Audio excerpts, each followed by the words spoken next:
Selamat pagi Bapak, Ibu, Saudara yang terkasih di dalam Tuhan Yesus Kristus. Semoga semua dalam keadaan yang bersemangat untuk menjalani hari yang baru ini. Sebelum kita membaca dan merenungkan firman Tuhan di dalam program Persekutuan Doa Pagi GKI Samanudi, mari kita berdoa dan menghampiri Bapa kita. Mari kita berdoa. Bapa di dalam surga, kami mengucap syukur Tuhan atas hari yang baru ini.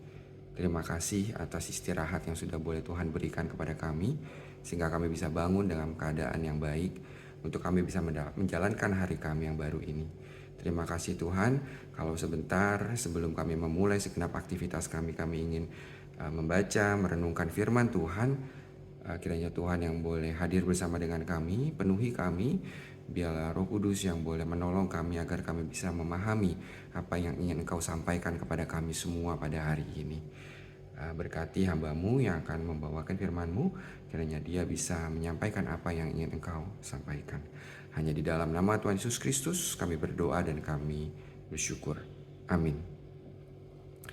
Bapak Ibu, ayat bacaan kita terambil dari Kisah Para Rasul 13 ayat 32 sampai 41. Saya bacakan.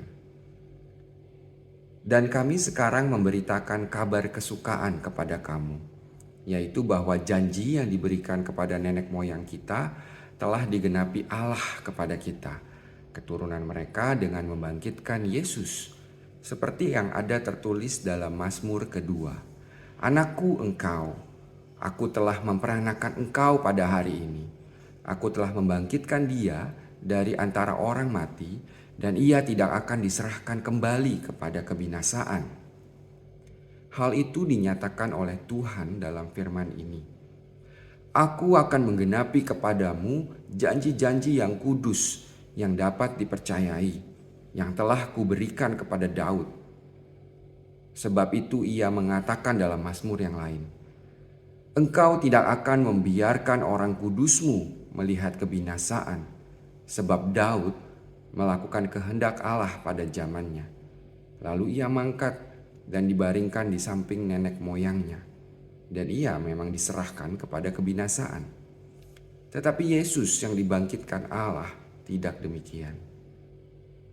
Jadi ketahuilah, hai saudara-saudara, oleh karena dialah maka diberitakan kepada kamu pengampunan dosa. Dan di dalam dialah setiap orang yang percaya memperoleh pembebasan dari segala dosa yang tidak dapat kamu peroleh dari hukum Musa. Karena itu, waspadalah supaya jangan berlaku atas kamu apa yang telah dikatakan dalam kitab nabi-nabi. Ingatlah, hai kamu penghina-penghina, tercenganglah dan lenyaplah, sebab aku melakukan suatu pekerjaan dalam zamanmu, suatu pekerjaan yang tidak akan kamu percayai jika diceritakan kepadamu. Demikianlah firman Tuhan. Bapak Ibu Saudara yang terkasih, hari ini tanggal 29 September adalah tanggal peringatan Hari Jantung Sedunia, dengan tujuan untuk meningkatkan kesadaran masyarakat mengenai pentingnya kesehatan jantung. Pada tahun 1967, cangkok jantung di dunia pertama kali dilakukan. Salah satu penerima donor jantung yang berhasil bertahan hidup cukup lama bernama Philip Bleiberg. Ia memperoleh donor dari seorang perempuan yang meninggal karena kecelakaan. Peristiwa itu menjadi titik penting sejarah pengobatan jantung di dunia, yang telah memberikan kehidupan yang baru bagi Philip dan juga bagi para penerima donor setelahnya dengan jantung-jantung mereka yang baru. Mengenal Yesus Kristus adalah sebuah kehidupan yang baru bagi Saulus yang kita kenal sekarang sebagai Paulus. Kehidupan yang berbeda dari kehidupan nenek moyang Israel di masa lalunya. Bahwa di dalam Kristus, janji keselamatan yang dinanti-nantikan oleh umat telah digenapi, melalui kematian dan kebangkitan Yesus Kristus yang membawa pengampunan bagi dosa-dosa umatnya. Karena itu Paulus memperingatkan agar orang-orang di Antiokhia saat itu untuk waspada dan jangan menjadi penghina firman. Bapak Ibu Saudara yang terkasih, Tuhan telah mengampuni dosa-dosa kita dan memberikan kesempatan hidup yang baru bagi kita. Sehingga bagi kita yang percaya kepadanya, kehidupan dalam Yesus Kristus setiap hari adalah kehidupan yang baru. Kehidupan yang diselamatkan. Pertanyaannya, buat kita, buat Bapak Ibu Saudara dan saya, apakah kita memilih untuk memanfaatkan kesempatan menjalankan kehidupan kita yang baru, atau kita lebih senang terjebak di dalam menjalani kehidupan yang lama, kehidupan yang tidak berkenan di hadapan Tuhan, yang menuju kepada kebinasaan? Izinkan saya menutup renungan hari ini dengan membacakan pernyataan dan nasihat Paulus kepada jemaat di Efesus yang terambil dari Efesus 4 ayat 21 sampai 24. Karena kamu telah mendengar tentang Dia dan menerima pengajaran di dalam Dia menurut kebenaran yang nyata dalam Yesus, yaitu bahwa kamu berhubung dengan kehidupan kamu yang dahulu harus menanggalkan manusia lama yang menemui kebinasaannya oleh nafsunya yang menyesatkan, supaya kamu dibaharui di dalam roh dan pikiranmu, dan mengenakan manusia baru yang telah diciptakan menurut kehendak Allah di dalam kebenaran dan kekudusan yang sesungguhnya. Bapak Ibu Saudara yang terkasih, selamat menjalani kehidupan yang baru bersama Tuhan. Tuhan memberkati kita semua. Amin. Mari kita berdoa, Bapak Ibu.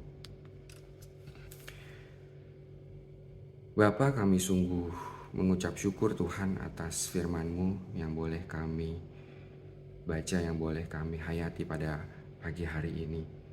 Terima kasih untuk mengingatkan kepada kami agar kami menjalani kehidupan kami dengan penuh makna ya Tuhan. Karena kehidupan kami adalah kehidupan yang baru setiap harinya. Kiranya kami bisa terus mengisi kehidupan kami dengan cara hidup yang benar, dengan cara hidup yang berkenan kepada Tuhan. Biarlah kami terus bisa menjadi anak-anak-Mu yang menggunakan kehidupan kami untuk selalu dapat memuliakan Tuhan melalui segenap sikap kami, perbuatan kami, perkataan kami, sehingga sungguh hidup kami yang baru ini menjadi berkat bagi banyak orang. Dan yang paling penting, kami menyenangkan hati-Mu dan kami bisa menunjukkan cinta kasih-Mu kami kepada orang-orang di sekitar kami ya Tuhan. Terima kasih sekali lagi Tuhan atas hari ini. Kalau sebentar kami akan menjalani kehidupan kami hari yang baru ini, kiranya Tuhan yang boleh menyertai kami, menolong kami, membimbing kami di dalam segenap pergumulan kehidupan kami, agar kami terus bisa melaluinya bersama dengan Tuhan dan kami bisa melewatinya dengan baik. Tuhan, kami juga mau berdoa Tuhan bagi teman-teman kami, saudara kami yang sedang dalam pergumulan, baik itu sakit, penyakit, ekonomi, masalah keluarga mungkin Tuhan. Tuhan yang boleh hadir bersama dengan mereka, Tuhan yang boleh tolong mereka Tuhan di dalam segenap pergumulannya, agar mereka boleh sungguh dapat merasakan kasih Tuhan di dalam kehidupan mereka, dan mereka bisa melalui segenap pergumulannya dengan baik. Mereka bisa mendapatkan solusi yang terbaik untuk mereka bisa terus menjalani kehidupan mereka. Tuhan tolong rekan-rekan kami, saudara kami yang dalam pergumulan.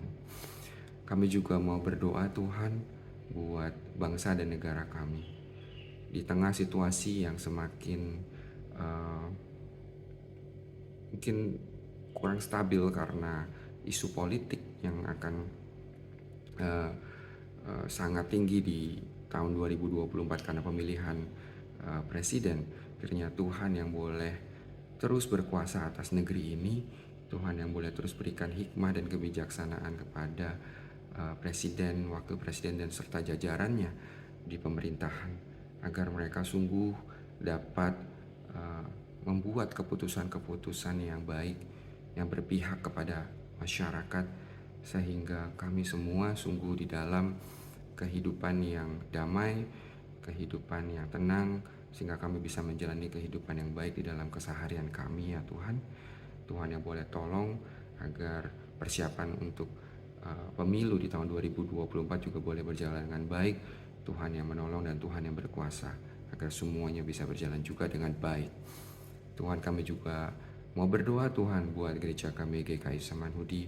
Tuhan yang mau tolong untuk kami semua umat-Mu, agar kami semua bisa memiliki kesatuan hati untuk kami bisa berjalan bersama, membangun komunitas yang semakin baik dan baik lagi untuk kemuliaan nama Tuhan di gereja kami. Kami berdoa untuk para pendeta, para penatua, Tuhan yang boleh berkati mereka dengan hikmah dan kebijaksanaan agar dapat memimpin gereja-Mu dengan baik Tuhan, sehingga kami semua para umat boleh semakin bersatu hati, boleh kami semakin mengasihi satu sama lain dan mengenal Tuhan lebih baik lagi di dalam komunitas kami di GKI Samanhudi. Terima kasih Tuhan, kami serahkan kehidupan kami serahkan hari ini, sehingga Tuhan yang boleh terus pegang tangan kami, menolong kami agar kami dapat melaluinya dengan baik. Hanya di dalam nama Tuhan Yesus Kristus kami berdoa dan kami bersyukur. Amin. Demikian Bapak Ibu, persekutuan doa pagi hari ini. Selamat menjalani aktivitas Bapak Ibu Saudara sekalian dengan baik. Tuhan memberkati kita semua. Bagi Bapak Ibu yang memiliki pergumulan khusus dan ingin didoakan, bisa menghubungi rekan-rekan pendeta di nomor berikut.